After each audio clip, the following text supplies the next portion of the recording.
Olá, você que acompanha a programação da TV Universitária. Começa agora mais um TVU Debate. Meu nome é Frineia Chaves, o nosso encontro é semanal e a cada edição um tema de interesse público é discutido aqui. O assunto de hoje é o avanço na taxa de sobrevivência das micro e pequenas empresas de Minas Gerais. A referência é uma pesquisa do Sebrae que mostra, no contexto nacional, o Estado está muito bem colocado em quarto lugar. Os convidados que participam deste bate-papo são Leonardo Baldez, economista, Fabiano Alves, analista do Sebrae, e Henrique Rodrigues, professor de empreendedorismo da FAGEM, que é a Faculdade de Gestão e Negócios da UFO. Sejam todos muito bem-vindos, obrigada pela participação. Eu quero começar com uma pergunta para o Fabiano. Qual foi o salto que as micro e pequenas empresas de Minas deram em termos de taxa de sobrevivência? De acordo com essa pesquisa realizada agora, respectivamente de 2005 para 2006, a taxa de sobrevivência era de 76, passou para 78. Só que quando a gente olha a um tempo até mais anterior, essa taxa era exatamente o inverso. As micro e pequenas empresas, elas não passavam do segundo ano, cerca de metade delas não passava do segundo ano. Né? E é um dado que ficou na nossa cabeça, né? Metade das micro e pequenas empresas não sobrevive ao segundo ano de negócios, né? Exatamente. Agora, quando a gente pega assim, uma evolução, até por parte da própria economia, dessas pesquisas iniciais que eram feitas, só para ter uma relação em decorrência com os dias de hoje, por exemplo, um dado, o PIB Brasil era 600, no ano de 2000 era 600 bilhões de dólares. Em 2010 fechou a 2,2 trilhões. Então isso começa a ter um efeito multiplicador na economia, né? Mais consumo, mais empresas consumindo, então as empresas têm mais receita, então isso começa a gerar um ambiente, para o lado econômico, mais propício para as empresas aí a sobreviver. Essa é uma das frentes. Né? Uhum. A que mais a gente pode atribuir esse salto na taxa de sobrevivência das empresas? Certamente há três fatores principais, dentre vários. Além do aspecto do clima econômico, que é favorável tanto para a instalação de novos negócios, quanto também para o sentido de aumento da competitividade das empresas, e aí é um desafio que elas passam a enfrentar, no sentido de que estão entrando no mercado mais competitivo, há o fator da maior e melhor capacitação desses empreendedores, e quando falamos em capacitação, não estamos nos referindo especificamente à educação formal, ter feito curso superior, não. Aliás, esse é um dado que sempre foi expressivo em relação aos empreendedores. Normalmente, a maioria tem curso superior ou está cursando uma graduação. Mas também nos referimos à capacitação na forma de extensão, técnica, ou seja, entender melhor de cenários econômicos, de comportamento empreendedor e de gestão de negócios. E o segundo fator muito relevante trata-se também com a maior clareza por parte do empreendedor sobre qual é o papel que ele vem a cumprir na sociedade e na economia. E isso dá-se como uma decorrência da educação. Na verdade, para completar, eu acho que existe um conceito que agora está cada vez mais forte, que o empreendedor brasileiro deixa de ser um empresário por ocasião e se torna um empresário de verdade, assumindo os papéis de gestor e cada vez mais profissional. Era um ambiente que a gente via na grande empresa, e a gente vê que esse ambiente vai trazendo até a micro, pequena e média empresa hoje um caráter de profissionalismo e de conceitos de governança corporativa que a gente via só em grandes empresas, de transparência, de formalidade do seu negócio e de assumir o comando daquele negócio como um grande negócio e com a preocupação e a prioridade que ele tem que ter. Isso, na realidade, faz com que o negócio sobreviva mais. Conhecer o negócio é a primeira variável para determinar o sucesso. Hoje, quando se abre um negócio, não se abre mais do jeito que se abria, porque eu estou desempregado, até porque hoje nós temos muita oferta de emprego. A taxa de desemprego está pequena, né? Eu vou ser um cara informal, tenho que fazer um negócio sim para sobreviver. Hoje o sujeito empreende por vocação, por vontade, por ver as oportunidades e se prepara para isso. Faz um plano de negócio, conhece os concorrentes, quer fazer diferente. busca linhas de crédito adequadas para o seu investimento. Tudo isso faz com que a sua taxa de sucesso aumente. Quando falamos do índice de 78%, nós estamos falando de uma média, né? Tem muita gente ainda que atua do jeito antigo, abre um negócio, quanto menor, isso é comum que esse tipo de atitude seja maior, porque nós temos um volume maior de micro e pequenos empresários. Mas à medida que o empresário cresce, ele aprende, mesmo que quando ele começa sem nenhum tipo de competência administrativa, ele aprende na lida do dia a dia da vida empresarial a buscar novas parcerias, a capacitar do ponto de vista do seu negócio, porque ninguém entende mais do negócio do que o próprio empresário. O que precisa, às vezes, ele se aparelhar de pequenas ferramentas para poder controlar o negócio dele. Se você tiver uma noção pequena financeira para saber que o capital emprega, o que é despesa, o que é investimento, diferenças simples, conhecer bem seu negócio e ter controle dele, com certeza o índice de sucesso é mais de que 90% de todos os empreendedores. Tem negócio que acaba não sendo um bom negócio, porque tem negócios que dão resultados melhores que outros, né? Aí depende então, também do segmento. Aí é risco do negócio, mas o grande problema que temos é que a gestão era mal conduzida. E quando você tem isso bem aprimorado, expurga aqueles que estão empresários por ocasião, que vão trabalhar com o emprego, quando a economia está crescendo, nós temos um crescimento da vida das empresas e da qualidade dessas empresas. Eu fico muito feliz com essa informação que vocês trazem, porque antigamente era assim, eu estou desempregado, vou abrir o meu negócio, vou empregar o meu parente, o meu amigo, seja ele competente ou não. Esse tipo de concorrente, digamos, ele vai ser empurrado por aqueles melhores qualificados? Eu acho que sim, até porque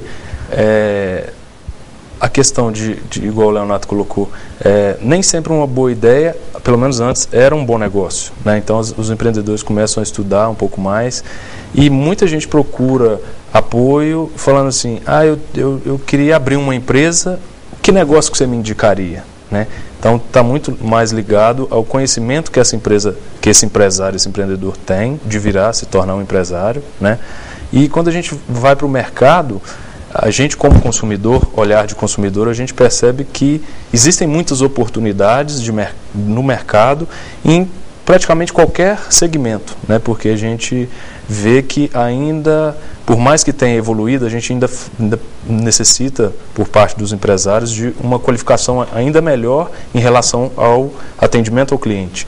Então, a partir do momento que o empreendedor que quer se tornar empresário, ele começa a ir para esse lado de entender o mercado, entender o consumidor, o market share, o público-alvo dele, ele tem condições de abrir uma empresa realmente com diferencial competitivo. Esse dado relativo ao índice de sobrevivência das empresas, ele é um dado positivo. Contudo, por trás dele ainda há algumas questões que eu considero sérias em relação ao empreendedorismo no Brasil especificamente. Primeiro, ainda tem-se que após 5 a 7 anos, a metade das empresas constituídas poderão sair do mercado, porque os negócios não deram certo. E tem por trás essa questão do empreendedorismo por vocação, por necessidade, uma questão relacionada à política que o Brasil está assumindo em relação ao empreendedorismo. Que melhorou muito, diga-se de passagem, né? Melhorou, contudo, ainda precisa melhorar mais. A política do governo, ela precisa ser mais consistente em termos de onde se quer chegar, ou seja, o Brasil será, em 10, 15 anos, um país de ponta em empreendedorismo, por exemplo, de tecnologias de ponta ou não? Segundo, é preciso investimento. Hoje o investimento ele ainda está muito pulverizado, no sentido de que, por exemplo, os Estados Unidos conseguiu melhorar significativamente o indicador relacionado às mortes por câncer, mas para isso teve que investir 50 bilhões de dólares em alguns anos. E a evolução do indicador não foi tão expressiva, foi positiva. E terceiro, é preciso lançar serviços de apoio que deem conta de fornecer um suporte real a toda essa massa de novos empreendedores que estão entrando no mercado. Por quê? Até que ponto que eu tenho clareza que eu sou um empreendedor por vocação? Isso não fica muito claro. Pois, à medida que há uma série de ações sendo desenvolvidas de estímulo ao empreendedorismo, isso acontece muito em decorrência da questão econômica. Ou seja, para resolver a questão dos empregos, vamos estimular o empreendedorismo. Daí não é à toa que no momento em que o lema do governo federal é país rico, é país sem pobreza, ele ventile, por exemplo, com a criação do Ministério da Micro e Pequena Empresa. E na avaliação de vocês, e de acordo com a colocação aqui do professor Henrique, é estimular essas políticas públicas para favorecer os pequenos e médios empresários, como eles podem fazer isso? Naturalmente, isso já acontece, né? Você pega a legislação tributária, o Simples, na realidade, ele traz uma carga tributária de INSS, que é o grande diferencial dele, diferente do lucro presumido e o lucro real, que são as duas outras formas de tributos federais, que são para médias e grandes empresas.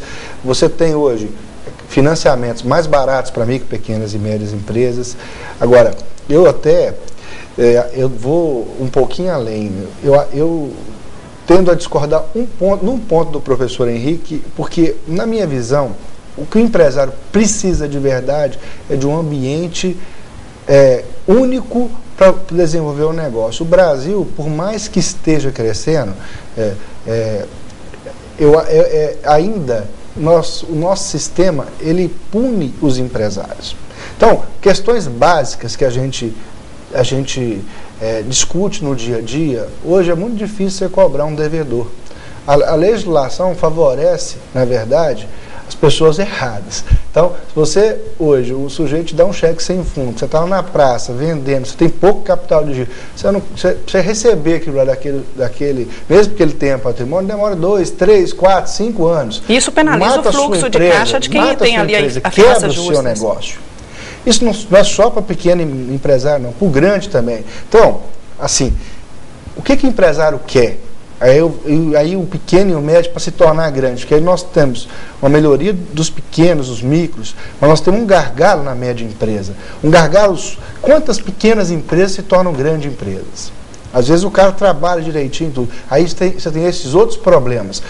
O pequeno, muitas das vezes, ele trabalha na informalidade. E essa informalidade vai acobertando um monte de erro gerencial. Quando ele vai crescendo, ele tem que trabalhar na formalidade. Aí a operação dele já não funciona mais. Aí o tributo começa a realmente ser problema, e não era problema enquanto ele não pagava, ou então enquanto a alíquota era menor, mesmo que ele pagasse. Aí o sujeito que dá o cano nele é problema. Aí a legislação trabalhista, que nós estamos, em vez de diminuir o custo para o empregador, que atrapalha a nossa competitividade. Quando você pensa em competir, hoje você compete com o mundo inteiro. O Brasil só está bem do jeito que está, porque nós somos um país de commodity, virou negócio, graças à China. Nós temos que rezar todo dia para os chineses, porque ele é que levou esse salto que nós estamos nos últimos anos. E quando a gente vê tudo isso, o que a gente precisava mesmo para empreender? Um ambiente de negócio claro, com regras simples, sem intervencionismo, e que a gente poderia pagar imposto, independente se faturou ou não, se recebeu. Hoje, nós brigamos de taxa de imposto, mas hoje o pior modelo é quando você paga imposto do que você fatura. Por quê? Você faturou, independente se você recebeu, você tem que pagar. Se o sujeito te deu cano, problema seu. Você já pagou, o governo tem o dele garantido. Né? Então, essas questões são cruciais, a gente acaba não atacando. Porque é tanto problema para atacar, então a gente vai, às vezes, nos pensando pontuais, em frentes. Né? Então, se a gente medisse esforço para resolver o ambiente, eu acho que fica mais fácil, fica mais leve para a gente crescer, até mesmo sem assistencialismo porque o SEBRAE já faz um trabalho de orientação, um monte de entidades já faz, já existe um arcabouço. O que dá errado? Quando, às vezes, você vai requerer seu direito, você nem pode requerer, porque... não é um direito de fato, é só no papel. Porque, infelizmente, você não tem um arcabouço a favor da empresa. A empresa é vista, por muitos, às vezes até pelo funcionalismo público, como um bicho-papão. E a empresa, que gera salário para pagar todo o consumo familiar que nós temos, que gera tributo para bancar as universidades federais, para bancar toda a política pública governamental. Educação, saúde, tudo. E ela é vista como um mal menor. E isso não deveria ser assim. E aí todo o ambiente diminuindo os encargos em cima da empresa favorece o crescimento, favorece o desenvolvimento, favorece a distribuição de renda. Então, eu acho que essa discussão ela cabe nas questões macros mesmo do governo. Ele tinha que tomar conta disso e fazer isso bem feito. Não faz isso bem feito e aí tenta ajudar, aí concordo com o professor, às vezes, pontualmente, e acaba não fazendo nenhuma coisa e nem outra. A nossa discussão continua daqui a pouquinho. O TVU Debate vai para um rápido intervalo, mas volta já.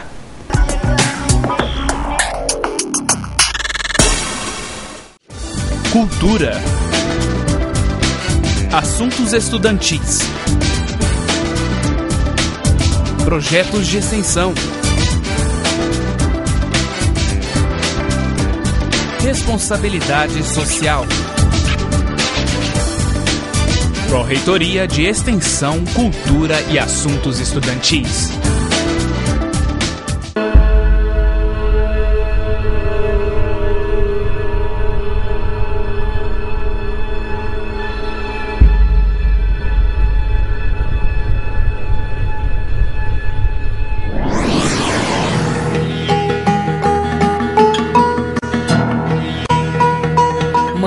Preparadas para salvar a vida dos melhores amigos do homem. Hospital Veterinário da Universidade Federal de Uberlândia.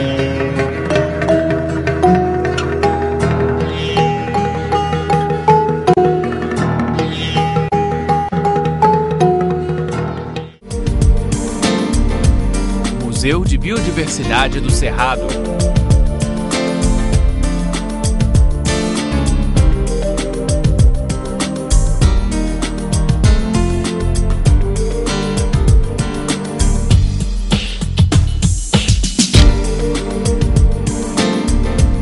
Venha conhecer um pouco da biodiversidade do Cerrado. TV Universitária, construindo conhecimento. UFO, viva para todos!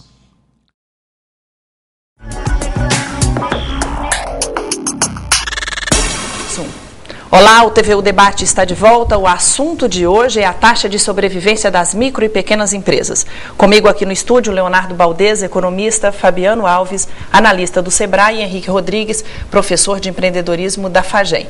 No bloco anterior, a gente comentou aqui que a legislação ela ainda é falha e é preciso melhorar muito para que a gente tenha um ambiente de negócios de fato favorável para as micro e pequenas empresas. Mas sobre o estudo de viabilidade econômica e financeira, a gente sabe que o Sebrae tem uma consultoria gratuita. Como é que isso funciona, Fabiano? Então, nós temos lá alguns níveis, né, de serviços que a gente presta à comunidade, tanto empreendedora quanto empresarial, que ela dá todo o suporte para fazer tanto essa pesquisa de mercado quanto esses estudos de viabilidade que a gente denomina plano de negócios, né? Então, tem consultorias lá, que primeiro ponto, gratuitas, tem softwares de gestão, junto com manuais, que também os softwares podem fazer download via o site do próprio Sebrae, alguns manuais que têm valor lá simbólico. Então, isso tudo ajuda e muda a questão cultural e educacional dos empresários para esse fim, né?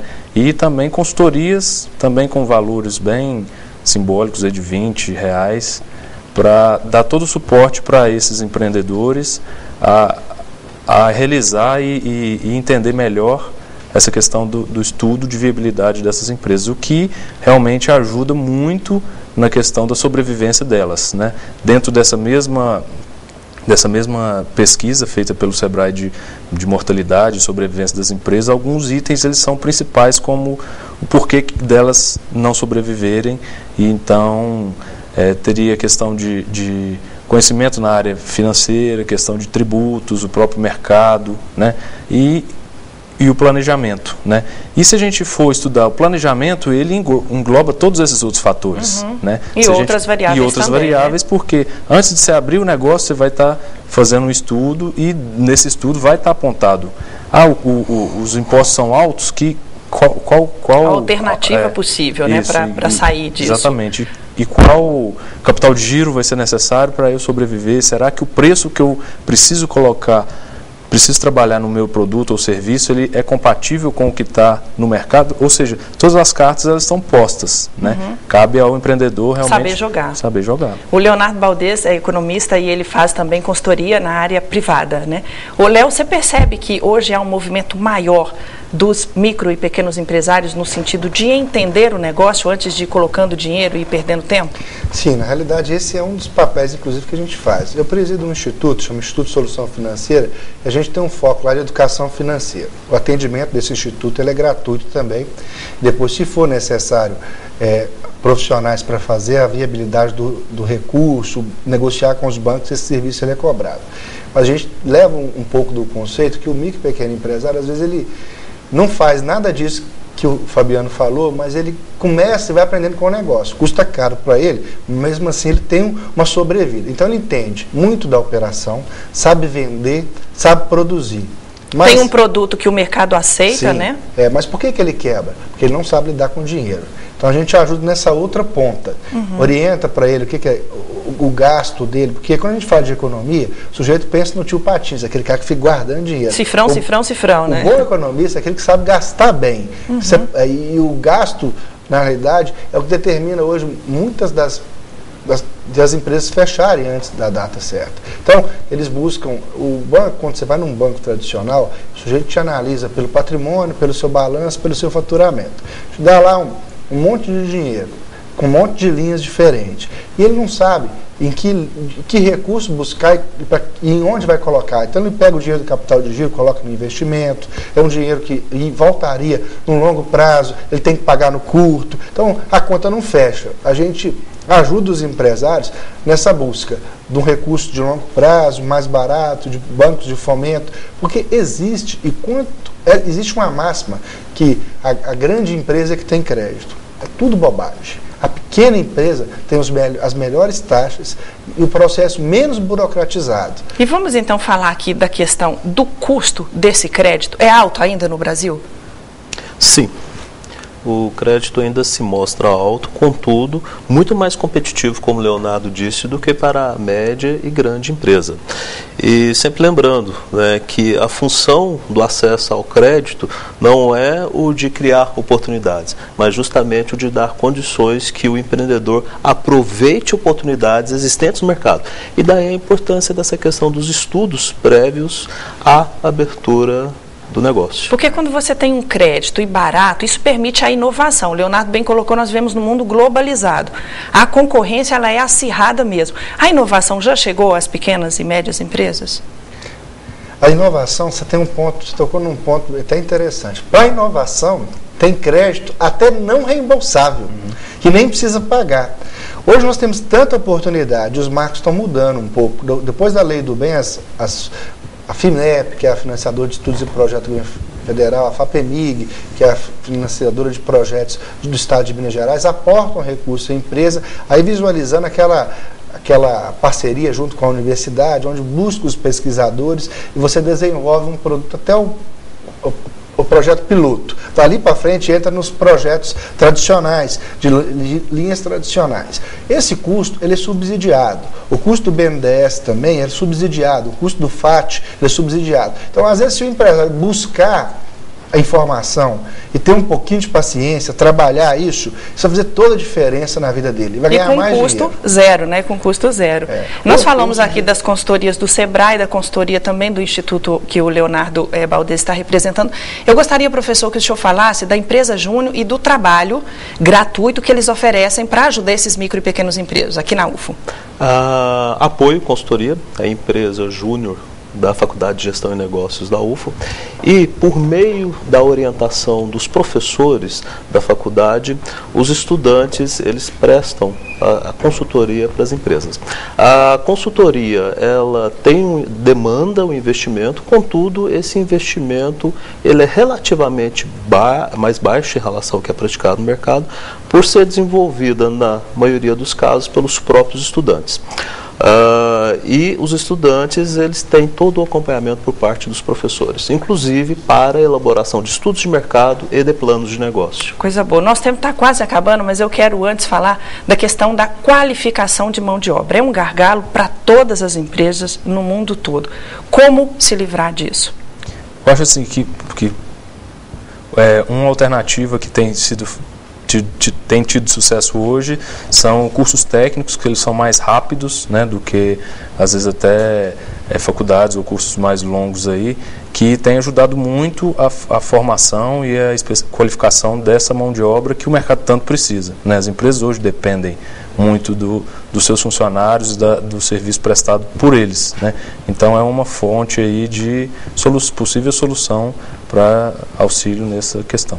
Está dado o recado, então. Antes de encerrar, Léo, deixa, por favor, o site ou o telefone do Instituto para o telespectador que está em casa agora e está interessado. Tá, 3292-5200, o atendimento é agendado para o empresário e você vai ter uma solução financeira para diminuir seu capital de giro, o custo dele, do capital de giro. Se estiver buscando novos investimentos, precisar de um apoio para buscar esses recursos mais baratos, com carência, aí você pode agendar a sua visita e o site é www.isfcredito.com.br. Ok, o telespectador acompanha aí também no rodapé da tela. Por favor, o site do Sebrae, Fabiano. O site do Sebrae é sebraemg.com.br e o nosso telefone 0800 570 0800. Aí as consultorias são agendadas também.